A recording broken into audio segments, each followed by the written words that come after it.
आज भाजपा जिला कार्यालय पर मोदी जी के 8 वर्ष सेवा सुशासन गरीब कल्याण पखवाड़े के तहत सोशल मीडिया प्रदेश संयोजक जोगिंद्र सिंह सिल्लोर के दिशानुसार जिला सोशल मीडिया संयोजक ऋतिक वर्मा के नेतृत्व में बैठक का आयोजन किया गया। बैठक में मुख्य रूप से सोशल मीडिया संभाग सह प्रभारी हरेंद्र राव मुख्य रूप से उपस्थित रहे। बैठक में संयोजक ऋतिक वर्मा ने बताया, आधुनिक युग में सोशल मीडिया का बहुत महत्व है। सोशल मीडिया के जरिए हम कम समय में अपनी बातें ज़्यादा से ज़्यादा लोगों तक पहुँचा सकते हैं।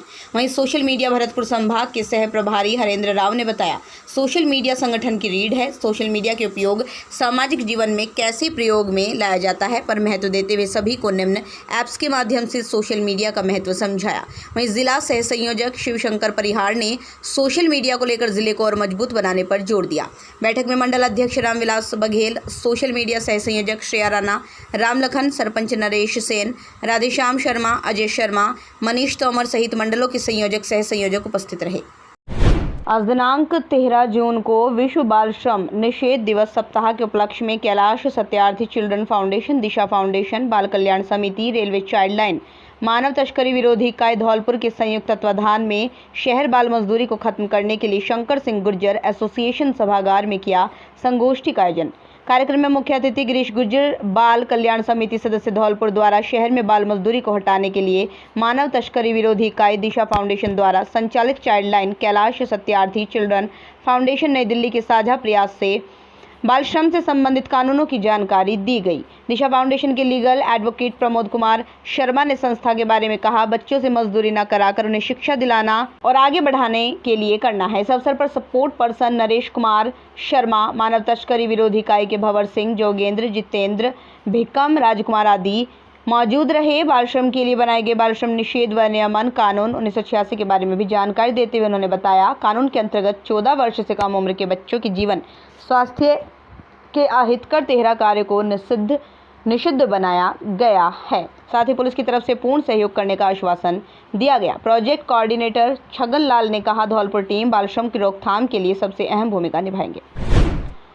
धौलपुर जिले का सबसे उत्कृष्ट संस्थान ABM कॉन्वेंट स्कूल धौलपुर और किड्स इंटरनेशनल स्कूल, बेहतर गुणवत्तापूर्ण शिक्षा, आधुनिक तकनीक, मजबूत इंफ्रास्ट्रक्चर, आधुनिक classroom, library, online classes, chemistry lab, biology lab, arts lab, music lab, लाने ले जाने के लिए बसेस सुविधा, अनुशासित वातावरण, scout NCC training, school band NCC, teaching staff and auditorium.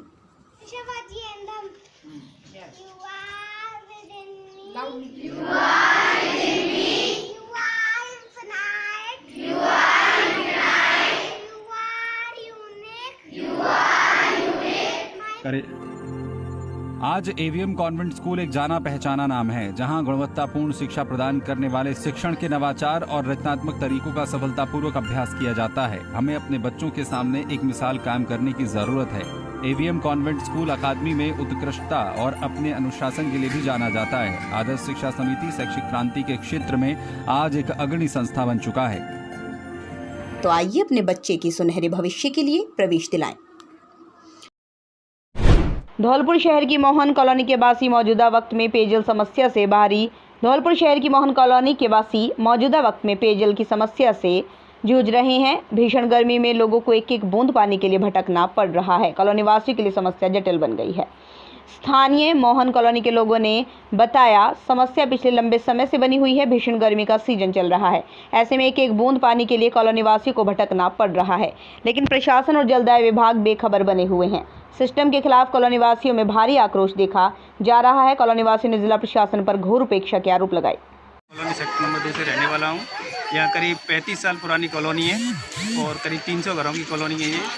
प्रत्येक घर में सेल्फ की पानी की व्यवस्था कर रखी है, जो इस समय वर्तमान में करीब 100 से अधिक हैंडपम्पों का पानी सूख चुका है। इस समस्या को लेकर हम लोग जिला पार्षद के पास भी गए थे, JN साहब के पास भी गए थे और उन्होंने हमें कई बार आश्वासन भी दिए थे। इस बार के JN साहब ने 2 आदमी भी भेजे थे यहाँ हैंडपम्पों को सही करने के लिए, लेकिन वो कोई समस्या का समाधान करके नहीं गए अभी तक। समस्या यूँ की थी में सब लोग करीब 1 किलोमीटर दूर से पानी भर के लाते हैं, कोई साइकिलों पे भर के लाते हैं, थैलियों पे भर के लाते हैं, गौशाला से, अन्य दूसरी कॉलोनी से पानी भर के लाया जा रहा है और प्रत्येक व्यक्ति पानी की समस्या से जूझ रहा है। हमारी समस्या को जल्दी निदान किया जाए और अभी तक यहाँ कोई पानी की पाइपलाइन भी नहीं आई हुई है। इतने साल कॉलोनी हो गए, अभी तक पानी की पाइपलाइन नहीं है, उसको डलवाया जाए। वाटर बॉक्स में कई बार हम कंप्लेंट कर चुके हैं, लेकिन अभी तक कोई सुनवाई नहीं हुई। धन्यवाद। सर जी, हम पानी कम से कम 1 किलोमीटर दूरी से ला रहे हैं। पानी की बहुत बड़ी समस्या आ चुकी है, बड़े परेशान हो रहे हैं पानी के लिए। जो समझ लो कि बड़ी हालत ख़राब हो रही है। 2-2 किलोमीटर 3-3 किलोमीटर पर पानी लेने जा रहे हैं, बहुत परेशान हो रहे हैं। मैं सेक्टर नंबर 2 में रहता हूँ, वार्ड नंबर 5 में, और क्या कहते हैं मोहन कॉलोनी शास्त्री नगर, गौशाला, धौलपुर। कहाँ से लाए हो आप पानी? हम पानी सब्जी लाए हैं, गौशाला से लाए हैं, यहाँ से 1 किलोमीटर दूर है सर।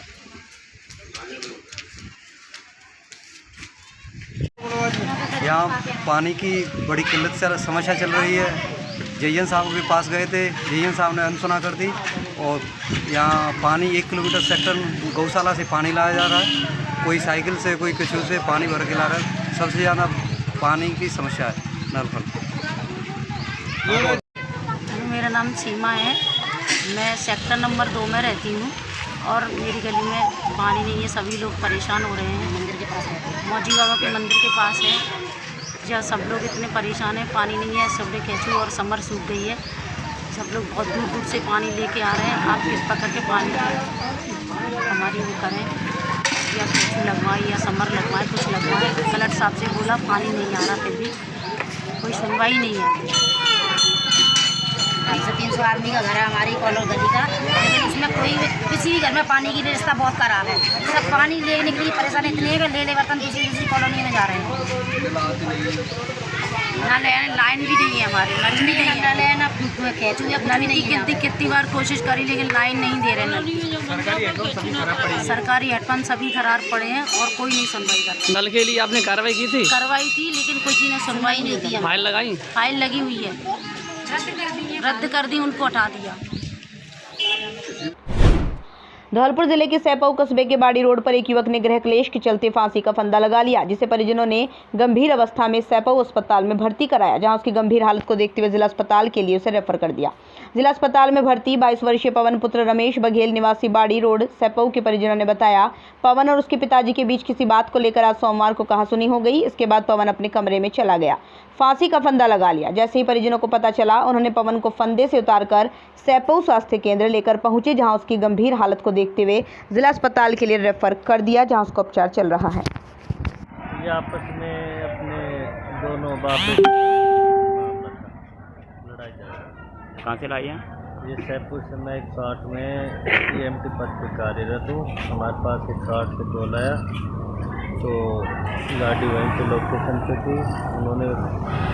हमने इनके घर वालों से पूछा, तो उन्होंने बताया कि बाप बेटे में आपसी रंजिश के कारण बेटे ने फांसी लगा ली। तो वो वहाँ से सैपू हॉस्पिटल लेके गए। सैपू हॉस्पिटल के डॉक्टरों ने हालत को गंभीर देखते हुए उनको धौलपुर रेफर कर दिया गया। क्या नाम है आपका? निशांत यादव। धौलपुर जिले की रहने वाली एक 25 वर्षीय विवाहिता को नशीला पदार्थ पिलाकर जंगल में 3 युवकों द्वारा सामूहिक दुष्कर्म करने का मामला सामने आया है। पीड़ित महिला ने आरोपियों के खिलाफ बाड़ी सदर पर सामूहिक दुष्कर्म का मामला दर्ज करवाया है। पुलिस ने गैंग रेप के साथ अन्य धाराओं में मामला दर्ज जांच शुरू कर दी। पीड़िता ने न्यायालय के माध्यम से पुलिस थाने पर दर्ज कराई रिपोर्ट में बताया कि वो रोजगार के लिए अपने पति के साथ हैदराबाद में रह रही थी, जहां 28 दिसंबर 2021 को मनिया थाना पुलिस पहुंची, पीड़िता के पति को पकड़कर ले गई, जिस पर पीड़िता अपने पति के साथ हैदराबाद में काम करने वाले अवधेश उर्फ टिल्लू पुत्र सिरमौर मीणा, कल्ला उर्फ पूरन सिंह पुत्र बंडा मीणा निवासी गण गांव उमरेहे, जय सिंह पुत्र मुन्ना निवासी गांव देवरा थाना नादनपुर जिला धौलपुर के साथ हैदराबाद से अपने गांव को आ रही थी। ग्वालियर तक पीड़िता इन लोगों के साथ ट्रेन से ग्वालियर आई। इसके बाद ग्वालियर से बाड़ी के जाने के लिए जय सिंह ने भाड़े पर 4 पहिया वाहन इको लिया, जिसमें सभी लोग बैठकर बाड़ी के लिए चल दिए। पीड़िता ने रिपोर्ट में बताया 29 दिसंबर 2021 को गांव बिजोली के पास उक्त वाहन से आए तो बिजोली बस स्टैंड से बाड़ी की तरफ करीब 30 से 35 मीटर आगे आकर उक्त वाहन को जंगल की तरफ पक्की सड़क पर मेन रोड से आधा किलोमीटर दूर ले जाकर रोक लिया। आरोपी ने ड्राइवर को उतारकर दूर जाने को कह दिया। इसके बाद गाड़ी में ही आरोपियों ने पेप्सी की बोतल से गिलास पीने के लिए पीड़िता को दिया, जिसके पीते ही पीड़िता को नशा हो गया। इसके बाद टिल्लू उर्फ अवधेश, जय सिंह और कल्ला ने जबरन बारी बारी से दुष्कर्म किया। जब पीड़िता ने विरोध किया तो धमकी दी, अगर किसी से कहा तो तेरे पति को जीवन भर जेल में सड़वा देंगे। पीड़िता ने रिपोर्ट में बताया। उसके बाद उक्त वाहन के ड्राइवर को बुला लिया, वाहन से बाड़ी तक आए, फिर बाड़ी से टेम्पो में बैठकर अपने गांव पहुंची। पीड़िता का पति जेल में बंद होने के कारण शर्म के कारण पीड़िता ने किसी को नहीं बताया। पीड़िता का पति 13 अप्रैल 2022 को जेल से छूटकर घर आया। उक्त घटना की जानकारी पीड़िता ने अपने पति को दी। पीड़िता अपने पति के साथ बाड़ी सदर थाना पहुंची। पीड़िता ने घटना को लेकर आरोपियों के खिलाफ एक तहरीर दी, लेकिन पुलिस ने कोई कार्रवाई नहीं की, जिसके बाद पीड़िता ने डाक के जरिए जिला पुलिस अधीक्षक को तहरीर रिपोर्ट की कॉपी के साथ प्रार्थना पत्र भेजा, लेकिन उस पर भी मामला दर्ज नहीं हुआ। इसके बाद पीड़िता ने न्यायालय की शरण लेकर आरोपियों के खिलाफ सामूहिक दुष्कर्म का मामला दर्ज कराया है। क्या मामला है? थाना क्षेत्र की एक विवाहित पीड़िता के द्वारा न्यायालय के माध्यम से एक मुकदमा धारा 376D में अपने साथ सामूहिक दुष्कर्म का दर्ज करवाया गया है, जिसमें उसने आरोप लगाया कि 3 जनों के द्वारा नशे की हालत में उसके साथ में गलत काम किया गया है। इस संबंध में न्यायालय के आदेश से प्रकरण दर्ज कर लिया गया है। फिलहाल श्रीमान सीओ साहब मुकदमे की जाँच कर रहे हैं। आज दिनांक 13 जून को अखिल भारतीय विद्यार्थी परिषद इकाई बाड़ी द्वारा महाराजा सूरजमल ब्रिज विश्वविद्यालय भरतपुर श्रीमान कुलपति महोदय के नाम उप जिला कलेक्टर बाड़ी को सौंपा ज्ञापन, जिसमें ABVP जिला छात्रा प्रमुख काजल परमार ने बताया कि राजकीय महाविद्यालय बाड़ी का स्नातकोत्तर कक्षाओं का परीक्षा केंद्र धौलपुर रखा गया है, जो कि बाड़ी क्षेत्र से 35 किलोमीटर दूर है। छात्र छात्राओं को आने जाने में काफ़ी परेशानियां करनी पड़ेंगी। कई छात्र छात्राएं आर्थिक स्थिति कमजोर है, जबकि धौलपुर से आने जाने का किराया लगभग 100 रुपया है, इसलिए कई विद्यार्थी देने में असमर्थ हैं। उन पर आर्थिक तौर पर प्रभाव पड़ेगा। ABVP छात्रा क्षमा शर्मा रचना ने बताया, आगे आने जाने के कारण पढ़ाई बाधित होगी, साथ में तापमान 40 के ऊपर होने से कई विद्यार्थियों की शारीरिक स्वास्थ्य पर बहुत प्रभाव पड़ेगा, जिससे तबीयत बिगड़ सकती है। इसलिए कुलपति महोदय को छात्र छात्रा के भविष्य को देखते हुए परीक्षा केंद्र बाड़ी महाविद्यालय में ही सुनिश्चित किया जाए, जिससे सभी परेशानियों से बचा जा सके। इस मौके पर पूर्व छात्र संघ अध्यक्ष दिनेश गुर्जर, छात्र संघ अध्यक्ष काजल परमार आदि उपस्थित रहे। धौलपुर राजस्थान शिक्षक एवं पंचायती राज कर्मचारी संघ के प्रतिनिधि मंडल ने जिला अध्यक्ष राजेश शर्मा के नेतृत्व में जिला कलेक्टर के माध्यम से मुख्यमंत्री शिक्षा मंत्री को ज्ञापन भेजकर तृतीय श्रेणी शिक्षकों के स्थानांतरण शुरू करने सहित अन्य महत्वपूर्ण समस्याओं का जल्द निराकरण कराए जाने का आग्रह किया। विवेक भास्कर आदि वक्ताओं ने कहा, सरकार गठन के 3.5 साल के कार्यकाल में तृतीय वेतन श्रृंखला के शिक्षकों के स्थानांतरण एक बार भी नहीं किए गए हैं। जिलाध्यक्ष राजेश शर्मा ने कहा, तबादलों से रोक हटाने के बाद भी शिक्षा विभाग में शिक्षक संवर्ग के स्थानांतरण को लेकर कोई आदेश जारी नहीं किए गए हैं। संघ के प्रवक्ता भानु प्रताप परमार ने बताया, ज्ञापन में सरकार से पिछले 2 शैक्षिक सत्रों से तृतीय श्रेणी से द्वितीय श्रेणी, वरिष्ठ अध्यापक से व्याख्याता, प्रबोधक से वरिष्ठ प्रबोधक पदों पर रुकी हुई पदोन्नति प्रक्रिया को जल्द शुरू करवाए जाने, माध्यमिक शिक्षा के स्कूलों में भी जल्द स्टाफिंग पैटर्न की प्रक्रिया शुरू कराते हुए नामांकन अनुरूप सभी श्रेणी के शिक्षकों के पदों का पुनः निर्धारण किए जाने, इसके लिए पूर्व की भांति 50% पदों को सीधी भर्ती से भरे जाने के प्रावधान पुनः लागू करवाने की मांग की गई। स्कूलों में अन्य विभागों की तरह शनिवार का अवकाश रखकर 5 दिन का सप्ताह लागू करने, स्कूलों को शिक्षकों के लिए 24 जून से खोलने के निर्णय को वापस लेकर ग्रीष्म अवकाश की अवधि 30 जून तक बढ़ाते हुए छात्रों शिक्षकों दोनों के लिए 1 जुलाई से स्कूलों की शुरुआत कराए जाने के आदेश जारी कराने का आग्रह किया। राज्य सरकार की ओर से बीते दिनों शिक्षक कर्मचारियों के तबादलों से रोक हटाई गई है, लेकिन शिक्षक संवर्ग के तबादलों की प्रक्रिया को लेकर शिक्षा विभाग ने कोई भी गाइडलाइन जारी नहीं की है। आज हम माननीय मुख्यमंत्री जी एवं शिक्षा मंत्री जी को जिला प्रशासन के माध्यम से ज्ञापन प्रेषित कर उनसे आग्रह कर रहे हैं कि जो तबादला नीति के नाम पर लंबे समय से तृतीय श्रेणी शिक्षकों के ट्रांसफर से बचना चाह रही है सरकार, इस बार इसको लेकर शिक्षकों में बेहद आक्रोश है। हम मांग करते हैं कि जल्द तृतीय श्रेणी शिक्षकों के भी तबादले शुरू किए जाएं। इसके अलावा हम माध्यमिक एवं प्रारंभिक शिक्षा के विलय के साथ रुकी हुई प्रबोधक से लेकर व्याख्याता पद की DPC करने की मांग करते हैं, और इसके अलावा हम मांग कर रहे हैं कि स्कूलों में भी 5 डे वीक की व्यवस्था लागू की जाए। जिले के सामान्य चिकित्सालय में भर्ती मरीज आशा एवं प्रिया को B पॉजिटिव रक्त की जरूरत थी। 2 दिन से मरीजों को रक्त उपलब्ध नहीं हो पा रहा था।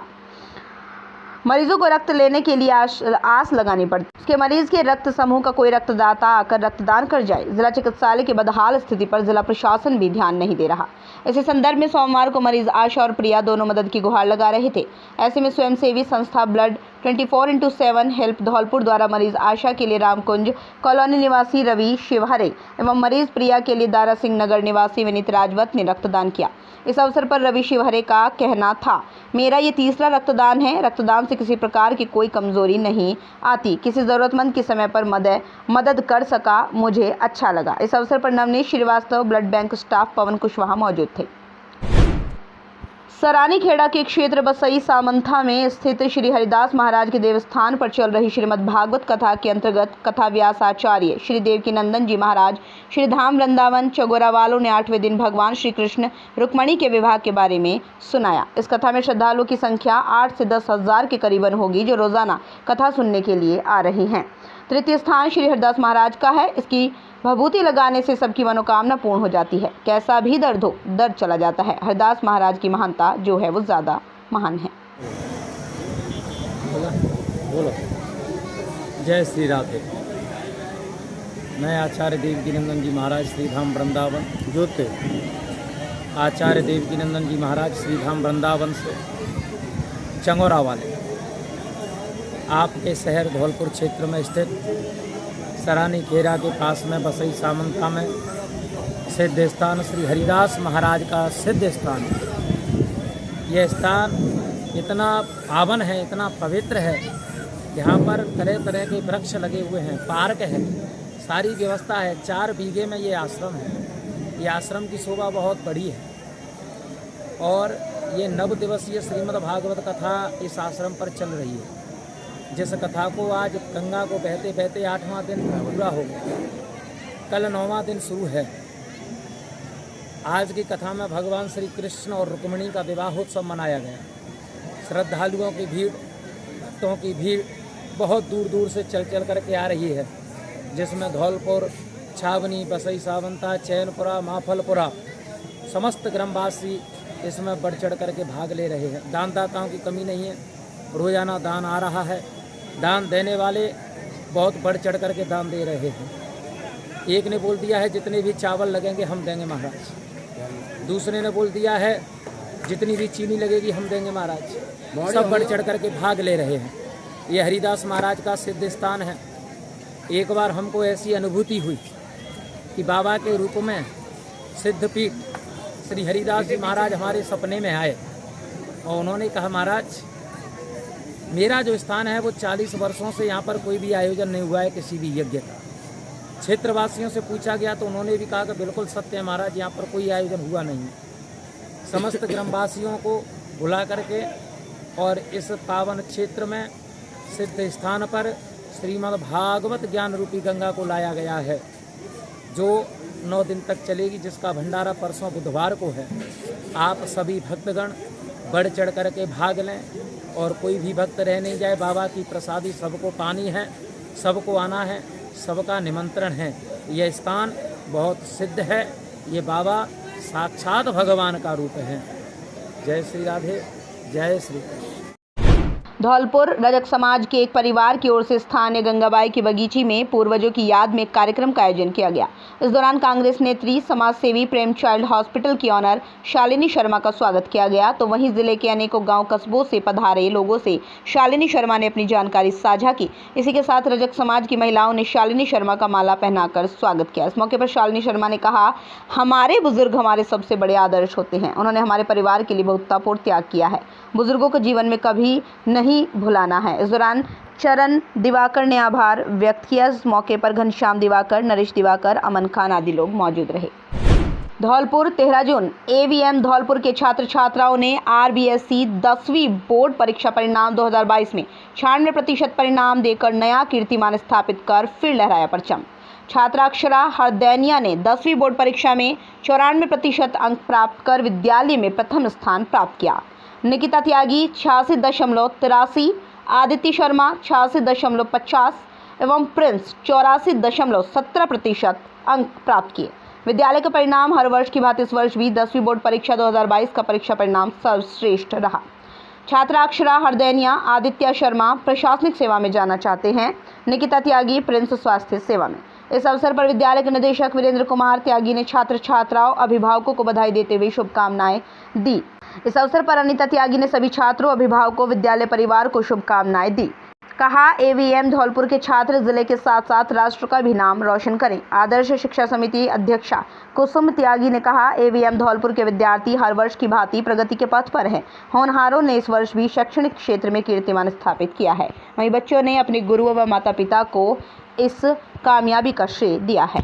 Hello everyone, this is Nikita Tyagi. I scored 88.96 in my 10th examination, and the main thing which I scored is my parents' support, and most important thing is practice, because practice makes a man perfect.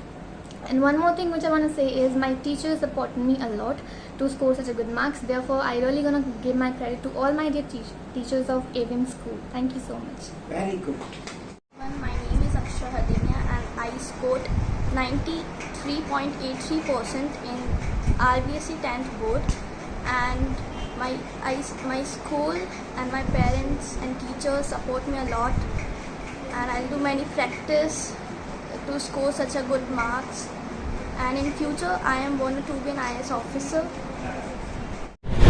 10वीं board के परीक्षा परिणाम में Sharda school विद्यापीठ में हर्षिता शर्मा पुत्री श्री विनोद शर्मा चंगोरा ने सर्वाधिक 93.67% अंक प्राप्त कर शारदा स्कूल एवं गांव चंगोरा का नाम पूरे जिले में शान से रोशन किया है।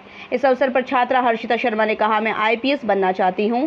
नियमित 8 घंटा पढ़ाई की है मैंने। सभी छात्र छात्राओं को अपनी तरफ से संदेश देना चाहती हूं, सभी मेहनत से पढ़ाई करें, सफल विद्यार्थी बने। स्कूल के प्राचार्य संग्राम पंडित ने कहा, हमने बच्चों के लिए बहुत ही योग्य टीचर पढ़ाने के लिए स्कूल में लगाए हैं, इसलिए आज हमारा परीक्षा परिणाम धौलपुर में बेहद ही सर्वश्रेष्ठ रहा है। इस अवसर पर छात्रा के दादा बोहरे भंवर सिंह रावत, दादी श्रीमती माया देवी, ताऊ धनीराम रावत, विनोद शर्मा, बबलू, आदित्य, श्याम, शिवम इत्यादि ने हर्षिता की सफलता पर हर्ष व्यक्त किया। हर्षिता रावत ने 93.67% अंक 10वीं में प्राप्त कर चंगोरा गाँव का नाम किया रोशन। मेरा नाम हर्षिता शर्मा है। मैं गांव चंगोरा की निवासी हूँ। मेरे दादाजी का नाम श्री भंवर सिंह रावत जी है और मेरे ताऊ जी का नाम धनीराम रावत है। मैं शारदा विद्यापीठ की नियमित विद्यार्थी हूँ और वहाँ पे मुझे सारे टीचर्स ने काफ़ी सपोर्ट किया, स्पेशली प्रदीप सर ने मुझे काफ़ी सपोर्ट किया था। और भविष्य में मैं UPSC का एग्ज़ाम क्लियर कर IPS की तैयारी करना चाहती हूँ।